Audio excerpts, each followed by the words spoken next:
नमस्कार, स्वागत है आपका डॉक्टर साहिब में और मैं हूं आपके साथ रिया। आज हमारे साथ बैठी हैं शहर की जानी मानी डेंटिस्ट डॉक्टर गीता शर्मा, साथ ही ये पटना डेंटल कॉलेज में सीनियर कंसल्टेंट भी है। तो हम बात करेंगे मैम से कि बच्चे जो अंगूठा चूसते हैं उससे क्या असर पड़ता है। सबसे पहले स्वागत है आपका हमारे चैनल पर। नमस्कार। तो मैम हमारे दर्शकों को बताइए कि जब बच्चे अंगूठा चूसते हैं तो ये आम बात है, लेकिन उससे क्या असर पड़ता है उनकी दांतों पर? देखो, thumb sucking no doubt it's a common problem जो कई बच्चों में ऐसा होता है। तो इससे क्या होता है कि नैरोइंग ऑफ फेस हो जाता है। एक तो बच्चा अंगूठा मुंह में डाला रहता है तो उसकी वजह से क्या फेस थोड़ा नैरो हो जाता है और दांत बाहर की तरफ निकले दिखाई देते हैं। तो बेसिक प्रॉब्लम प्रोक्लिनेशन ऑफ टीथ होता है। तीसरी प्रॉब्लम क्या है कि अंगूठा चूसने से एनेस्थेटिक भी लगता है देखने में भी, और कई बार क्या है कि अगर गंदा अंगूठा हो, साफ़ नहीं हो, मुंह में डाल रहा है बच्चा, उसकी वजह से और समस्याएं भी आती है। तो मेजरली नैरोइंग ऑफ फेस है, प्रोक्लिनेशन ऑफ टीथ है, बाहर की तरफ आ जाता है, और तीसरी पेट की भी प्रॉब्लम्स होती है। तो जैसा कि आपने बताया कि ये जो बच्चे के दांत है वो बाहर निकल जाते हैं, तो उसके लिए क्या करें? देखो, बच्चे के दांत अगर बाहर निकल जाते हैं तो इसके लिए जो है थंब सकिंग अगर हैबिट है तो या तो थंब में गार्ड है, वो हम इम्प्रेशन लेके पर्सनलाइज बच्चों के हिसाब से डेंटिस्ट बनाते हैं, तो थंब गार्ड दे सकते हैं। कॉन्सल्ट कर सकते हैं, डेंटिस्ट के पास आप ले जाते हो तो डेंटिस्ट उनको समझाते हैं, उनको पिक्चर्स दिखाते हैं कि किस इसकी वजह से क्या क्या ड्रॉबैक है, कैसे दांत एस्थेटिकली गंदा लगता है। बहुत बार वॉइस प्रॉब्लम भी होता है, कई सारे वर्ड अच्छे से नहीं बोल, जैसे डी टी ये सब अच्छे से क्लियरली नहीं बच्चा बोल पाता है थंब सकिंग की वजह से। तो वो सब अच्छे को काउंसलिंग फर्स्ट तो होता है कि काउंसलिंग अच्छे से करते। दूसरा है कि अगर बच्चा डेंटिस्ट के पास आप नहीं ले जा सकते हो तो घर पे भी उपाय करते हैं। कई लोग क्या है कि थंब में मिर्ची लगा देते हैं, या फिर गंदी बिटर नेल पॉलिश लगा दिए कि बच्चा डाले तो गंदा सा टेस्ट है। तीसरा रिवॉर्ड भी है। बहुत सारे पेरेंट्स हैं बच्चों को कहते हैं कि अगर तुम नहीं लोगे तो मैं आपको ये दूंगा, वो दिलाऊंगा, रिवॉर्ड करके भी बच्चों को कर सकते हो। हम लोग जो डेंटिस्ट है वो अगर फिर भी बच्चा नहीं सुधरता है तो टंग में अप्लायंस देते हैं, टंग रस, जिसकी वजह से बच्चा अंगूठा नहीं चूस पाता है, या फिर थंब गार्ड देते हैं।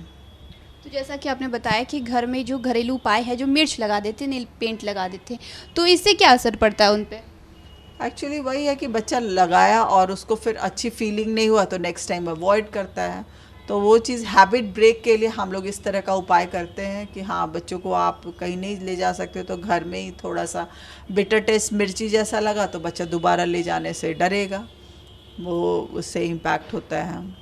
तो निकले हुए दांतों जब दांत निकल जाते हैं, बाहर निकल जाते हैं, तो ब्रेसेस लगाए जाते हैं। तो ये किस किस उम्र में लगाया जा सकता है ताकि दांत हमारे अंदर जा सके या बच्चों की जा सके?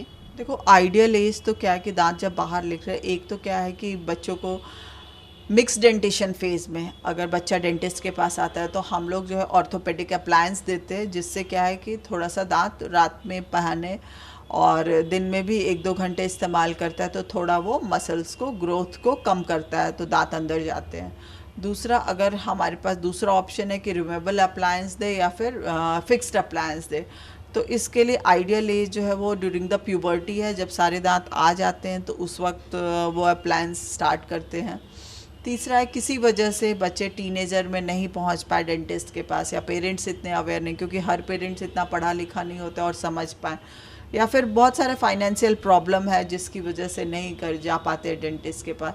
तो उस केस में क्या है कि हम बच्चों को, बच्चे जब बड़े हो जाए, जॉब करने लगते हैं, उस वक्त भी वो अपने आप को कंफर्टेबल नहीं फील करते। उनको लगता है, अगर वो एस्थेटिकली अवेयर होते हैं तो उस वक्त भी हमारे पास ऑप्शन है। आजकल आफ्टर ओल्ड, मतलब जब आप मैच्योर हो जाते हो, उस वक्त भी अप्लायंस, फिक्स्ड अप्लायंस लगा सकते हैं।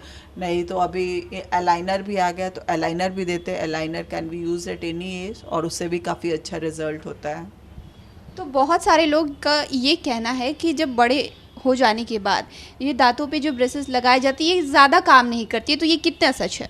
नहीं, ऐसा बात नहीं है। आजकल बहुत ही अच्छा है कि जो बड़े लोग हैं जो जॉब पे हैं जो ब्रेसेस दिखाने से डरते हैं, उनको लगता है एस्थेटिकली किसी वजह से उस एज में उनको थोड़ा पब्लिक फियर है, तो उसके लिए एलाइनर है। एलाइनर क्या क्या डिफरेंट कैटेगरी आता है, तो आपको पहनना है और वो चेंज हो जाता है। तो ऐसा नहीं है कि उस एज पे असर नहीं करता, उसमें भी अच्छे रिजल्ट आते हैं, तो आप उस एज पे भी ले सकते हो।